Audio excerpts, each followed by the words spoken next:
All right. Welcome to the Unfazed, Unedited podcast, where we provide commentary on complicated topics in an uncomplicated format. I'm Dr. Shaunna Payne Gold, and I go by she, her, hers. And Dr. Lisa, as you can see, I'm like sleeveless here because it was an 80-degree weekend, actually, not even day, weekend. So I'm not sure if spring has sprung completely, but we're known to have fake springs here in Maryland in March, April, and even sometimes in early May. So here we are. I'm Yeah, trying that to enjoy that's it. pretty much that's pretty much how it is for us too. We have had snow as late as Memorial Day in my memory. So it's up Mm-mm. and down here. 70s now. Today it's kind of gray and chilly, but it's gonna Mm. Mm-hmm. hopefully turn back around here soon.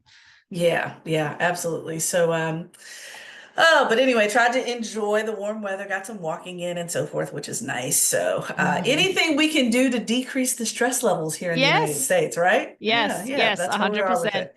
So, but Lisa, let's get into it with our word or concept of the week. And I think you have a good one for us this week.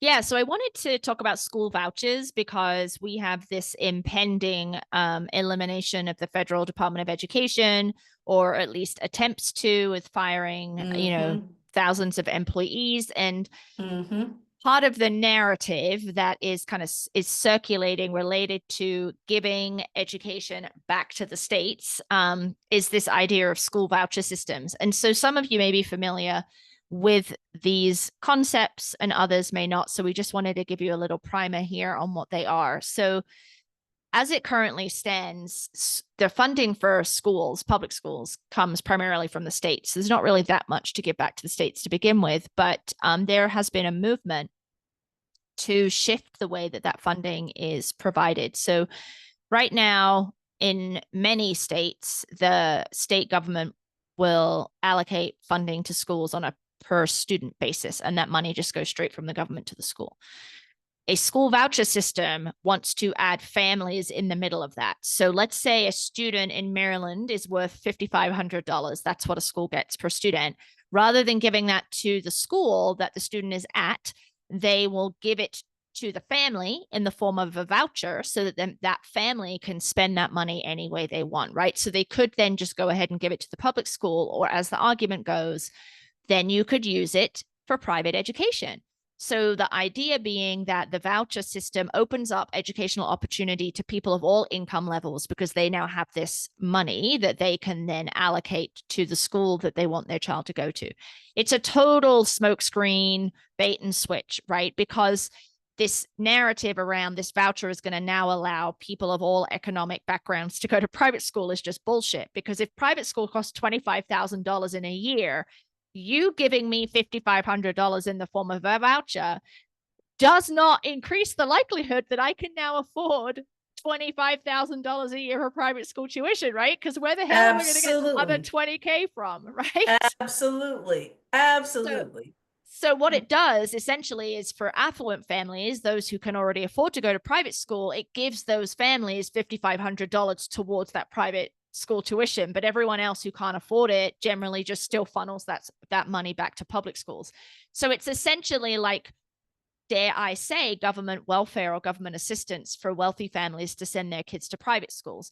And what you might also have is that private schools go, oh, we're charging $25,000 a year, but families are now getting $5,500. That means that they don't have to pay as much, but we know that they can pay $25,000.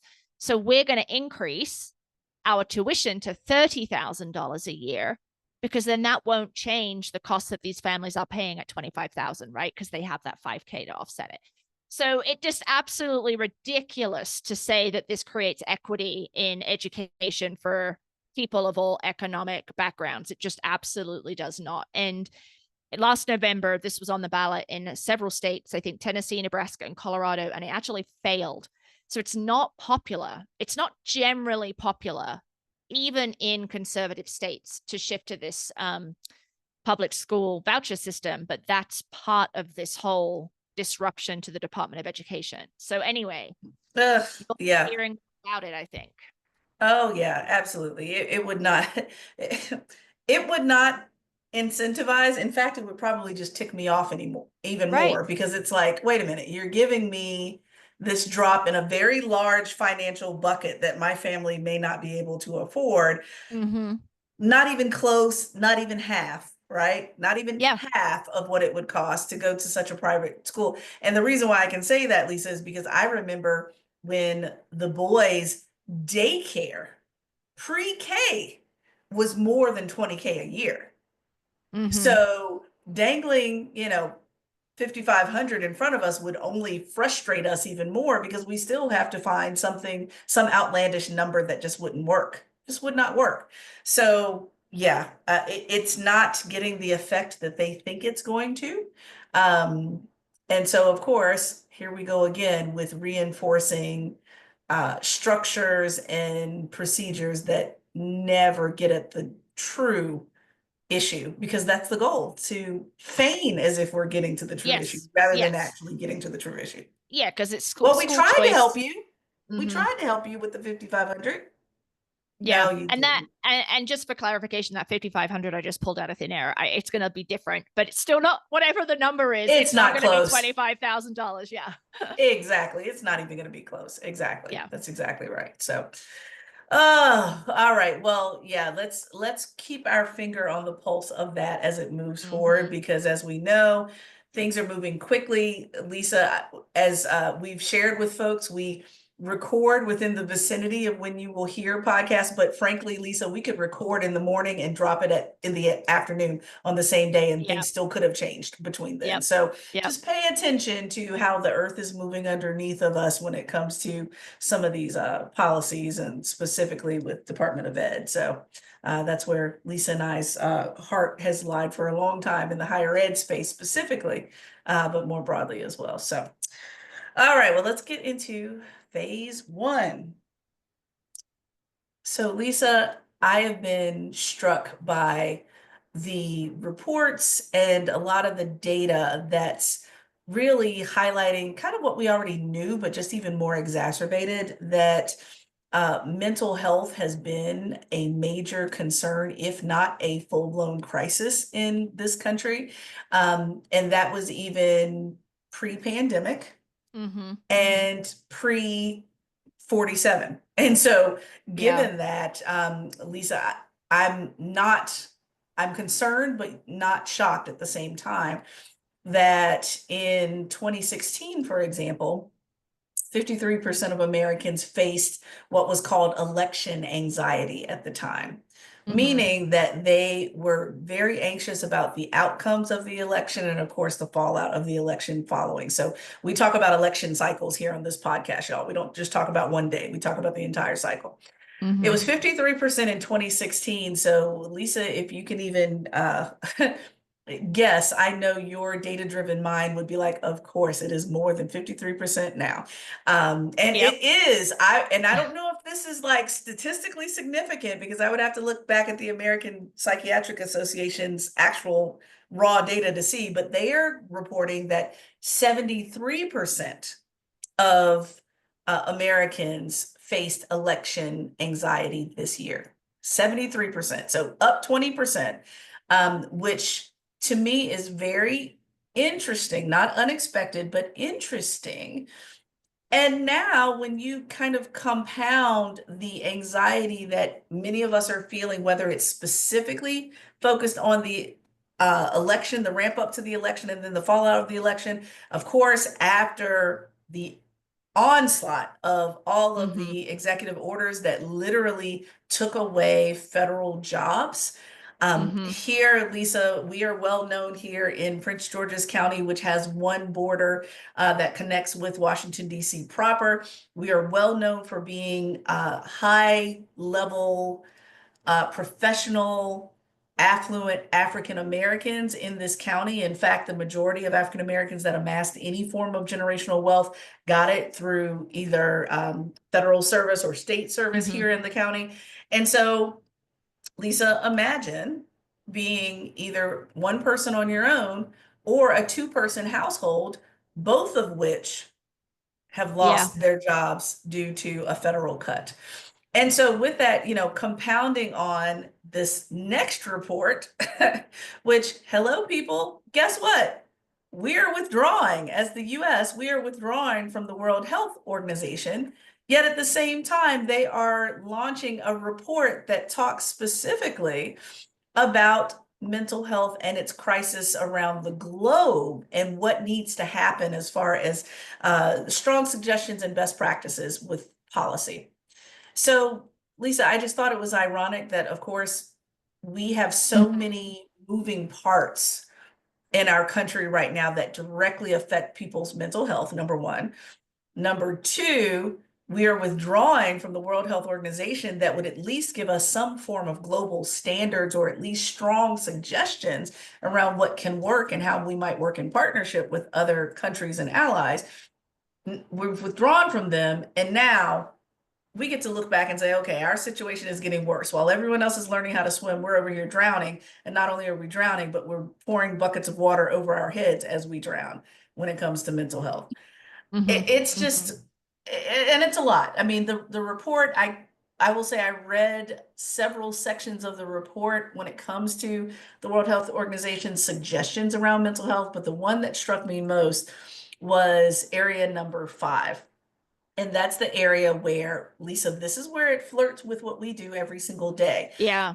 Meaning that mental health needs to address the social and structural determinants across society that directly impacts mental health and well-being, right? Yeah. So when we think about those social determinants of health, we're thinking about both social determinants of health and it feels like social determinants of mental health at the same time when it comes to whether it's our environment, whether it's our workforce, whether it is literally our hospital systems and our access to health, both physical and mental.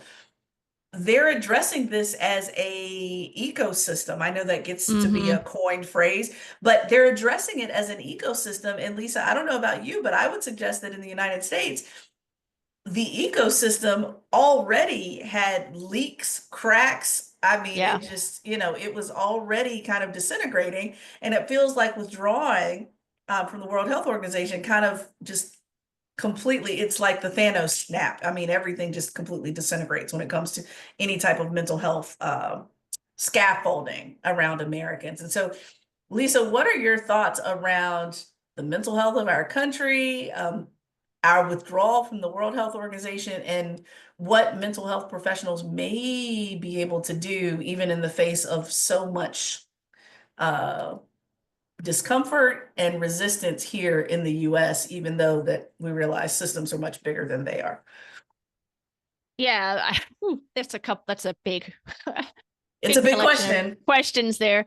I think I mean, I'm not surprised that the US is withdrawing from the WHO. I mean, that was one of the first executive orders that he signed, I believe. I mean, the US has a checkered history with participating in global collaborative agencies, right? It isn't just Trump that is kind of anti-NATO or the UN or the World Health Organization. That's definitely been a thread that has run throughout US history. I mean, I believe that the US is not a member of the International Criminal Court because they didn't want international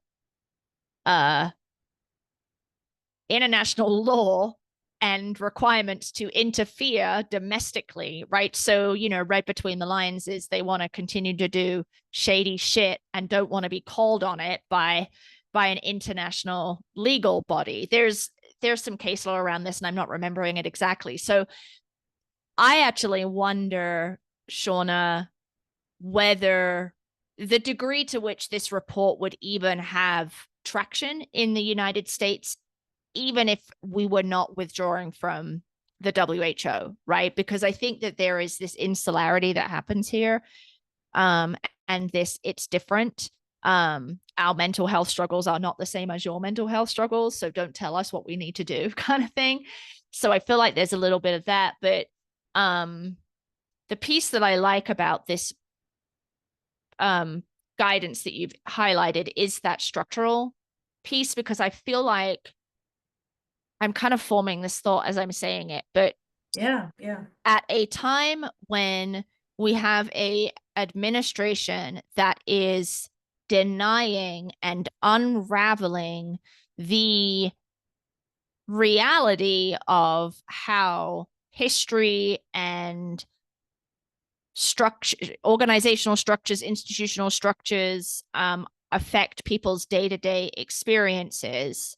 Like, that's not a thing, right? Is kind of Right, right, their mantra. And then we have this right. report coming out saying, well, the people's deteriorating mental health is tied to these structural like, what are they, structural determinants and society-wide issues. So you've got this push and pull that's happening, and I don't see that the US's current trajectory is going to really enhance the mental health of people who live in the United States, right? Because to your first point, when there are widespread layoffs happening, and just a whole host of other things, right? People's identities being erased, and just, disenfranchisement, and oh gosh, the list goes on. I don't see, it's gaslight. Okay, it's like gaslighting. It's Yes, like, yes, yes, yes, yes, yes. we're doing all of these things that are going to affect your physical and mental health, but we're not going to say that out loud, and your physical and mental health is going to Mm-hmm. be impacted, but that's not real, right? Because Mm-hmm. all these things that Mm-hmm. we're doing are needed. I don't know if I'm articulating that very well, but it feels like gaslighting. Mm-hmm. Mm-hmm. Well, and I have this new thing, Lisa, and I'm sure people much Mm-hmm. smarter than me that specifically focus on psychology specifically. What happens when your entire country's identity becomes narcissism? Like, what Mm, happens? Because when I think about, you know, the victimization of so many people in lots of different mm-hmm. situations, but for example, right now there are a lot of people, government employees. We can go down the list of people since the election, since the inauguration, that feel as if they are victims of a presidential administration. And we could even go back to some of the identity erasure that we talked about in a previous episode. But what happens when a narcissistic society, country denies who you are, denies your experience, Mm-hmm. and it is not only is it's not even your experience is less important, Lisa. It's your experience doesn't exist, Lisa. Right, That feels right. different to me.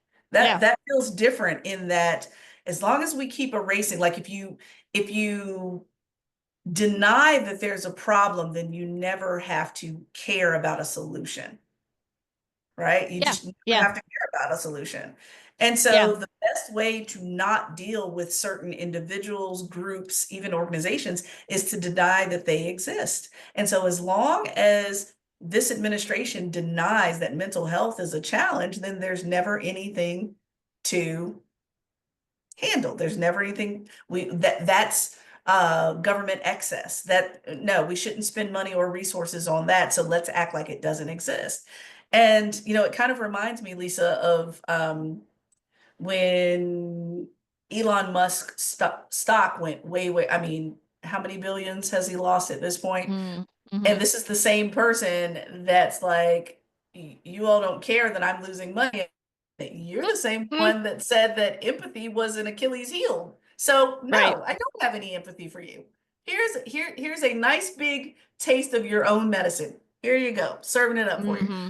And so, with that, I think that's where the rub comes in is how long are we as a country going to continue to allow a very small group of Mm-hmm. individuals to deny their existence and their experiences? That's where the resistance comes in. Like and I haven't, I want to do a little more digging around, Lisa, to see is there any resistance to our withdrawal? Is there any resistance to how we connect with other experts around the globe that are focusing on mental health? Where is and I'm not saying it's not there. I'm just saying I want to see it. I want to continue to see resistance, because if not, a Mack truck is still going to be driven through the entirety of the Yeah. structure of this country. Yeah, I mean, it was one of the first executive orders, so it's been lost in a pile and That's flurry right. of other ones, right? But I'm sure there are Mm-hmm. CDC and FDA and NIH people who feel similarly, but Mm-hmm. they've all probably been fired. So I mean, Exactly. I don't say that flippantly, right? But No, like no, no. they are That's a probably not there reality. anymore. Yeah, Yeah. that's a Yeah. reality that they're not in place anymore. You're exactly right. Exactly. Yeah, Mhm. yeah. So anyway, wanted to lift that up as a phase because again, I, Lisa, part of my coping mechanism over the last few months is, yes, watching certain things come down. It's part of it has been my escapism to HGTV, Lisa, let me tell you, is that as Okay. I'm watching um, developers and so forth do the demo of the house, they've already thought about how they're going to rebuild it, right? Mm-hmm.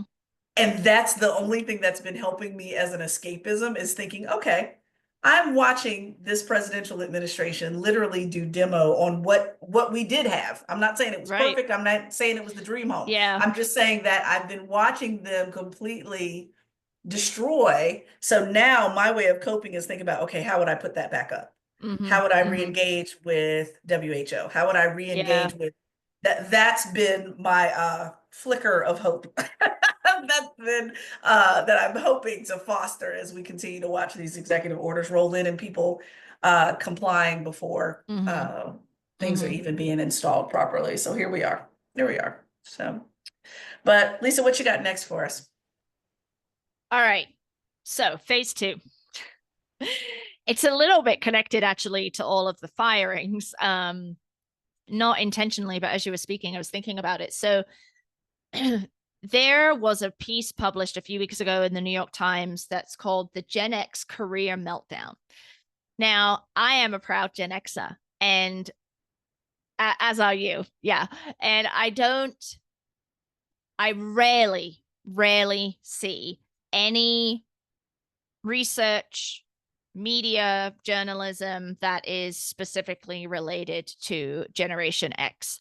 And in some cases, in many cases, Generation X is just left off of the list, right? We'll talk about boomers and millennials as Oh though yeah, the Gen skip right X over. skip right over, like we're just not there, right? Mm-hmm. And to give people, I mean, this is a large group of people that were born from like the mid 1960s, 65-ish through to 1980, 81. That last date changes, but either so, we're looking at around 15 years of people who were born, right? So this is not an insignificant number of people. And yet they're so often rendered invisible. So it struck me when I saw this New York Times article that was specifically related to the careers of Gen X. Now, the focus of the article is more on creative professions, so like journalism, video editing, copy editing, film, music, that sort of thing, PR marketing. But I think some of the things are broadly applicable. And so I sent it to all these people. I sent it to you, and then I'm on LinkedIn and I'm seeing the article getting bounced around on LinkedIn. And that just like affirmed to me, like I've seen it in so many places. And then one of the friends was like, 3 other people sent this to me, that there is this dearth of information about the experience of Generation X in the workplace, but just broadly. And so one of the things it talked about was how, so Generation X, the kind of media landscape that we grew up in was similar to like 1950s, right? It was like magazines, like, cable wasn't really a thing in terms of television. It was just kind of growing, like analog, uh a lot of analog stuff.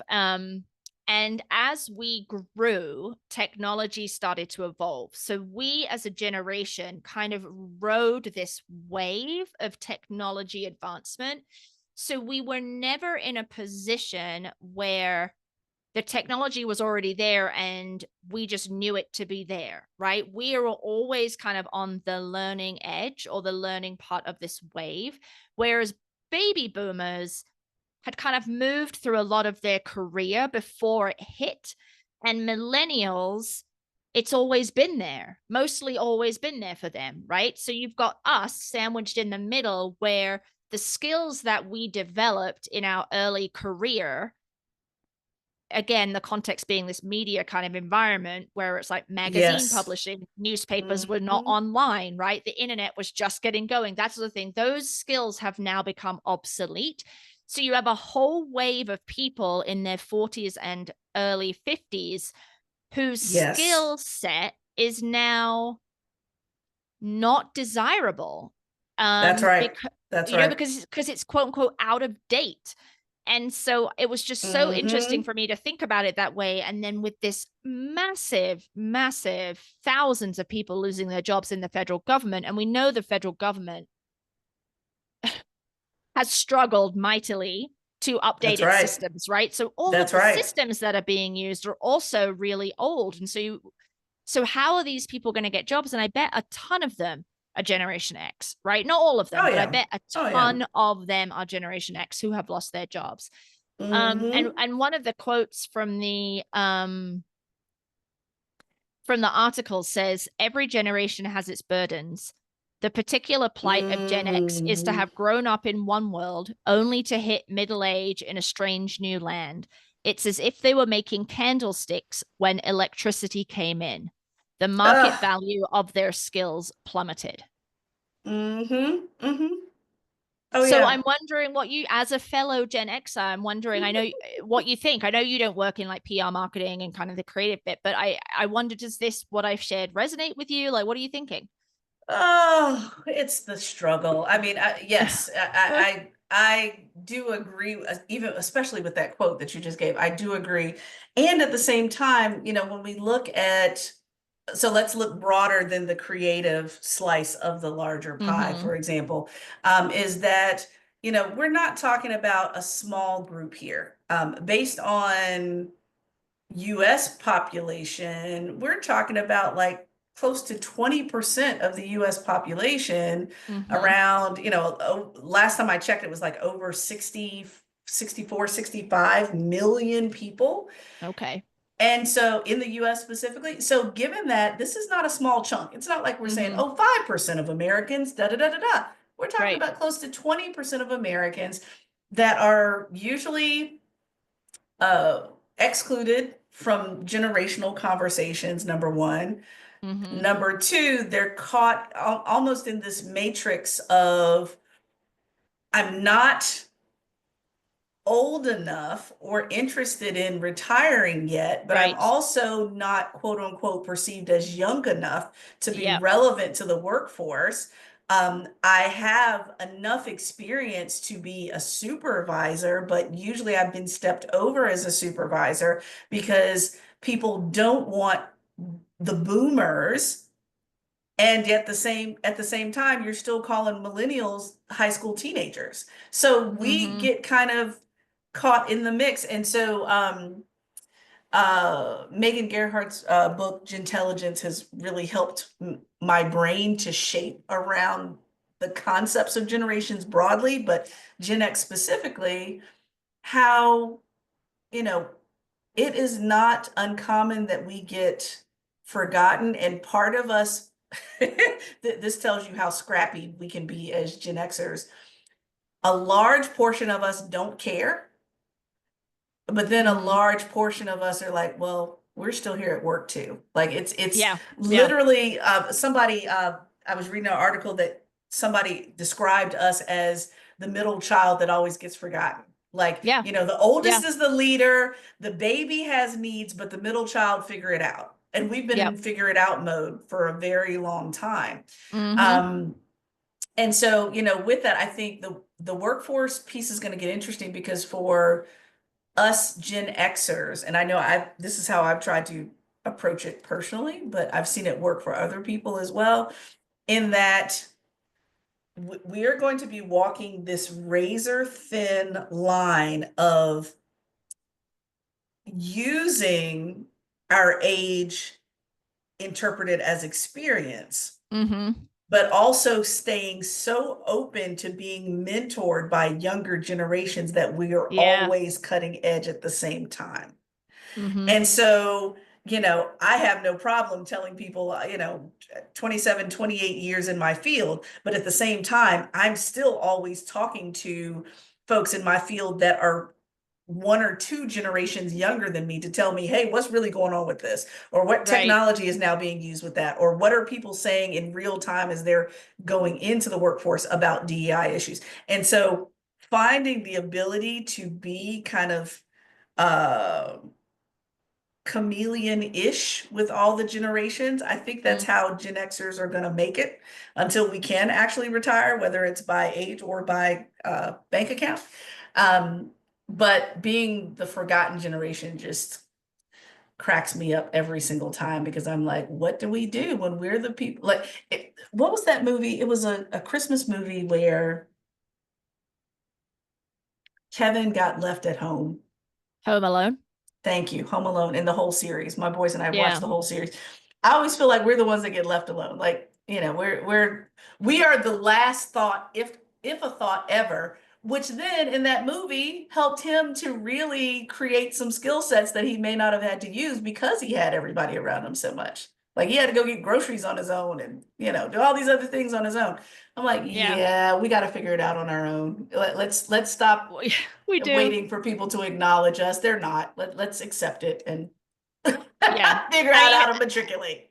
that has been the story of the Gen X, right? Like the classic kind of stereotype, quote unquote, latchkey kid, right? So you already were going to get groceries on your own, right? You already were walking home from school or out playing, and your parents are like, I don't know where they are, they'll be fine, you know.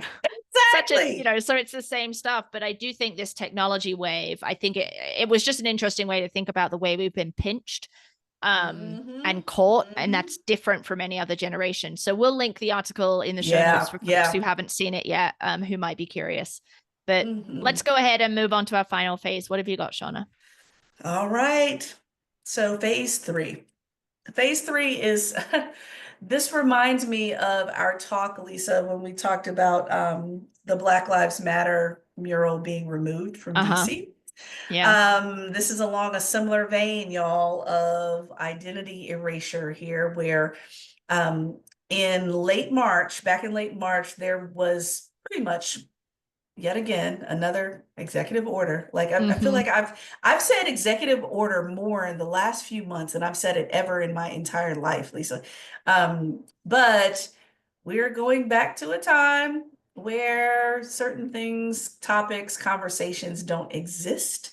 And so again, we have this whitewashing of history where Vice President J.D. Vance is going to supposedly work with Congress to prohibit expenditures on exhibitions or programs that, quote, degrade shared American values, divide Americans based on race, or promote programs or ideologies inconsistent with federal law. Oh Lord. So I mean Mm-hmm.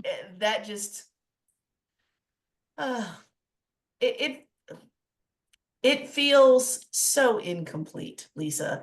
When he says that, there are so many museums and exhibits under the umbrella of the Smithsonian institution, which is multiple museums, y'all, not just one. Um, that there's 21 museums, libraries, research centers. The National Zoo is even included in the Yeah. Yeah. Smithsonian, which a lot of people don't know. And then there are other museums and exhibits in the works, including the American Women's History Museum, Mm-hmm. the Latino Museum. And, Lisa, I even thought about, and I knock on wood, hope that it doesn't get affected, but the Women's Military Museum is right at the foot of Arlington Cemetery. Mm. So how do you say that you don't want to talk about quote unquote uh, programs and ideologies that are inconsistent with federal law and degrade American values? It's like, okay, so what you're telling us is that you're comfortable only telling the slice of the story that includes you. Right. And Right. so Lonnie Bunch III, who's a wonderful historian, founding director, and still now the secretary of the Smithsonian board broadly. Founding director of the African American History Museum, which usually those of us that are here from the area never call it by its the official name. We usually call it the Blacksonian, if you will. So everyone knows what you're talking about when you say the Blacksonian, right? But I love that Lonnie Bunch wrote a dear colleague letter to all of the museums saying, ha, yeah, to me, it read very interesting because the line that really told me that he was disregarding the attempt to whitewash any of this was, quote, "We will continue to showcase world-class exhibits, collections, and objects rooted in expertise and accuracy." Because when I hear expertise and accuracy, this is where we start getting into, and historians that listen to us, I have a former boss that was a historian, let us know. But as amateur historians, what I do know is that historians, the whole reason why historians are in place is because they continue to update history with information that we learn or information that has been buried and intentionally excluded. And so given that, you have traditional history, and then you have what unfortunately has been negatively coined. Revisionist history doesn't have to be negatively coined, but it has been in the past. Revisionist history, or if you want to name it, reinterpretation, reinterpreted history, whatever language you want to use, counter narratives. What I suggest that Lonnie Bunch was suggesting is that he is not interested in providing the general public lower than world-class collections and experiences that don't tell as much of the story as we have available to us. And I appreciate that, because anything less than that is inaccurate. Anything less than that is without expertise, which we've seen constantly throughout this administration, folks speaking to things with which they have no expertise. Like, please, somebody share. It reminds me, who was it that said it? It said, just because I walk through my garage doesn't mean that I'm a Bentley, right? Just because you listen to music doesn't mean that you should be the damn chair of the Kennedy Center. Right. And so, you know, as we're seeing this, I appreciate Lonnie Bunch being clear on what the standard is for education and for history, and the unwillingness to bend to this feigned compliance. Because if that's the case, what history will be left exactly? Like the whole point of a damn zoo, Lisa, is the biodiversity that exists there. Right. So what are we talking about here? I mean, that's one of the things I so appreciated about the Science Center in Japan, was that it was a foregone conclusion that humans were included with plants, animals, and other living things as part of the biodiversity. So we don't have a problem when we're talking about plants and diversity, but we do have a problem when we're talking about humans and diversity. Lonnie Bunch is not willing to take a lower level of expertise, which I appreciated. So Lisa, I'm not sure how many Smithsonians that you've been to visit and kind of understand where we're going here, but I think it's just ridiculous. Like, let's have a zoo of all elephants, Lisa. Let's just do that. We're just gonna stick with elephants, and no one else is gonna be included, because that's the story we want to tell. That's how ridiculous all the rest of it sounds too. Yeah, it's a great way to frame it, to think about it. Okay, so what does it mean to have a zoo that is only full of one animal, right? I mean, one thing I do want to underscore for our listeners is that executive orders are not law, right? Thank you. They're not law. Yes. They are an exposition of how the executive would like to faithfully execute the laws of the United States. So they only are valid in so much as they are within the bounds of legal or constitutional authority already existing for the executive. That's right. So that's right. The president doesn't create the budget for the Smithsonian. well, also doesn't do any of the other things that he's also tried to eliminate, right? Like, but so legally can't actually do that. So that's just an important contextual thing to understand with all of these executive orders, because there was also one a few weeks ago related to elections, and That's it's right. just That's right. Can't mandate election changes at the state level. He cannot change state law, and he does not have the legal authority to do that, right? So, but my worry is Lonnie Bunch will get pushed out. Yes.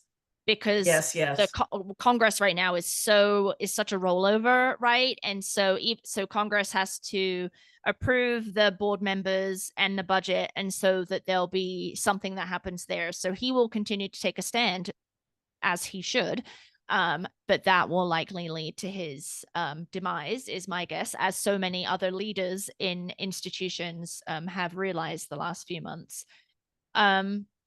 Lisa, and let me interrupt there too. I'm going to take it to even more of a basic level with that. Let me take it to an even more basic level. Lonnie Bunch is a Black man in this country, an educated Black man in a role of leadership. He could be removed simply for that reason. Yeah. Because I guarantee you, as generals have been in this country, have been named as quote unquote the slur of a DEI hire. So I'm not putting it past them to do it based on just that alone when it comes to removing people that have a different ideology. It's you don't agree with me, Lisa, so I'm going to take my ball and go home. I'm not going to play with you anymore. It really is as simple as schoolyard games. Yeah, I mean, all these web pages, federal web pages that have been removed because they talk about Black military leaders or women military leaders or something that involved a person of color, right? And they're being taken down because they're presumed to be DEI because there is a non-white cisgender male that is being featured, as though they're not. So these folks are not just part of the military. Right? Why are they not there just because they are part of the military? That's right. Like that's right. And so it's exactly the same thing. And because we're coming up on the 250th anniversary of the Declaration of Independence, right? This whole kind of push for patriotic, positive representations of U.S. history is just going to get louder, I think. It just boggles my mind. It just boggles my mind. I mean, I know this is also the blinkers because of my whiteness, right? Because I haven't had this experience.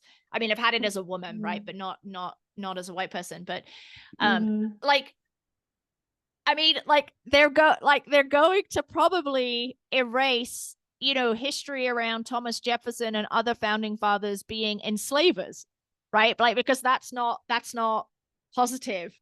But they were like, right? Like, this is what is mind-boggling to me. And to your point, like the elephants in the zoo, we're just going to have a zoo full of elephants. And it's a whitewashing. Like we as a country had started to move past the historic whitewashing of history, and this revisionist history in the positive sense had started to illuminate the ways in which women and people of color and disabled people and gay people and lesbians had been erased, right? And that was starting to get fixed. And so this executive order, among many, is just rolling that tide backwards. That's right. And it's just, and so, I mean, I know you know this, right? It's just, and so like, what is that like pithy phrase, if you don't learn from history, you're doomed to repeat it. Oh, yeah. This is like a bunch of history museums that are going to get edited because they're not positively shining a light on US history. And so you're like, okay, great. So now we're just going to repeat that shitty history again because you're erasing it and no one can learn about it. So anyway, exactly. Well, but that's where I think, and I know that I'm biased in this particular area. This is where all groups, and not that Black folks can't learn from others, but this is where other minoritized, excluded, marginalized groups can learn from Black folks. Because from what I've been seeing across my social accounts and so forth, Black people, especially given that we were quote unquote the 92% that voted contrary to what we're experiencing right now, we as a community have reverted back to what we've always been doing. So my LGBTQIA plus friends who are very frustrated because certain things are being removed and taken down and identities are being completely erased. Well, Black folks are going right back to freedom schools that we always had, those basement Sunday schools that really were the origin story of HBCUs. We're going back to what we already did. Yeah. Because we're very clear that yes, we thought we were coming out of that history of only being able to teach ourselves to making our information and experiences mainstream. Now that we're going back into that turtle shell, if you will, we're just going back to modes of education that we were already doing beforehand. And I think that's important to remember. So with that, there are going to be some strategies that no, I'm not pleased about it. I'm not happy about it, but we know how to do it even when times get tight. So my dad keeps saying, and he says it a little flippantly, but I appreciate how he's saying it because I understand the underlying premise is that white folks, especially that are in other intersectional identities, so whether it's white women or white LGBT communities or what have you, my dad keeps saying white folks aren't equipped to handle this type of stress, right? Meaning that not that Black folks can't be stressed or brown folks can't be stressed, I'm not saying that, but when you come from a history of alternative solutions that you're used to, look, I'm going to our name. We are relatively unfazed because we're just going back to what we already know. It kind of reminds me of the boy's grandmother that one time where the electricity went out and she was going to make them potato soup. Well, yeah, it would be nice to have electricity, but she didn't give a shit. She put some wood in the fireplace and made the damn soup. And everybody ate good that night, right? What happens when you don't have anything to revert back to? I'm very proud that as Black people, we have something to revert back to, because as soon as the book bannings continued and all these other things, I saw churches and other nonprofit organizations set up their freedom schools on Saturdays so that our kids and our young people and even adults can still get our information. And we really don't give a shit what the executive order says. I would love for the Blacksonian to stay open, but even if it doesn't, we got freedom school, right? And I don't mean to sound flippant as if, oh, well, I don't care. I care deeply. But how do you get it done anyway? Yeah. How do you get it done anyway? I think that's a really good message to end on, that there's things to learn. And I do 100% agree with your dad. I really like the way he framed that around white people who have mostly dominant identities don't know how to handle the stress, because it's like there's so much cognitive dissonance, right? And it's not something that we have had to deal with in any great way before. So I think that I think that's great. Thank you for sharing that, Shaunna, and your dad's wisdom there is great. Yeah. When I talk to my 70-plus-year-old dad almost daily, he gives me lots of nuggets there to work with. So, but so our hope, of course, is that Lisa, we never give people toxic positivity around here, do we? Never, not even close.